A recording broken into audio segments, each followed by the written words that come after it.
When you think of the moon, you normally think of NASA, Neil Armstrong, and Apollo 11. But you should also think of this guy. Hi, my name is Yariv. This guy, with his friends, just like NASA, built the cheapest spacecraft in the history of space that actually reached the moon. Let me explain, because this story is out of this world. Yariv is a 39-year-old electronics engineer from Israel.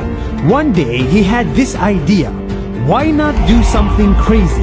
Why not send something to the moon? So he opened his laptop, went to Facebook and typed, Who wants to go to the moon?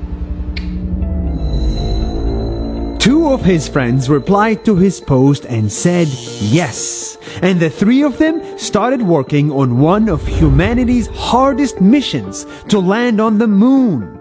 And what did people think? Most of them just laughed.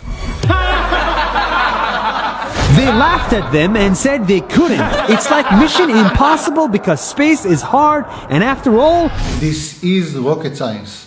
Imagine you'd like to build a car for the first time in your life, and you have to build the car from scratch until it's working, ready to travel 500 miles without trying it a single time before you get into the car and start driving. But what's even harder is the money science. To send anything to space, you need billions of dollars. And they didn't have much money.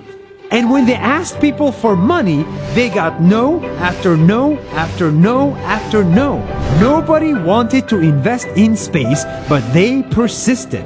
And the few people that took a chance on them gave them money and helped them to make this dream come true, and raised $100 million in donations for this project. It sounds like a lot, but $100 million is the cheapest ever spacecraft that made it to the moon.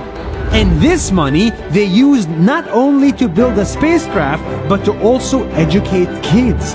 Hundreds of thousands of kids from all ages, all races and religions were inspired by their crazy dream and thought that they too could land on the moon. Because their real mission is not to land on the moon, but to inspire millions of kids to pursue science. It's not enough to land on the moon. We need to show kids that they can build spacecraft and land on the moon too and do the impossible. On April 11th, 2019, after hundreds of setbacks, thousands of no's, and millions of space kilometers, the spacecraft got very close to the moon, took a historic selfie, sent it back to Earth, and crashed. Due to engine problems, the landing failed right as it touched the moon. But this wasn't a failure. This was just a setback. And for Yariv, it wasn't the only one. 2 years ago, Yariv got into a skiing accident and got paralyzed from the waist down.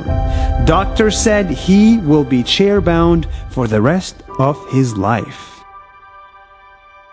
So, he went to his desktop and logged to Facebook again. This time, he wrote, No worries. First, we'll put a spacecraft on the moon. Then, we'll fix my legs.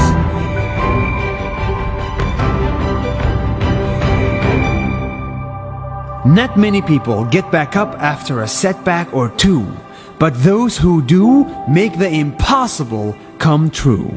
On the first try or the second one.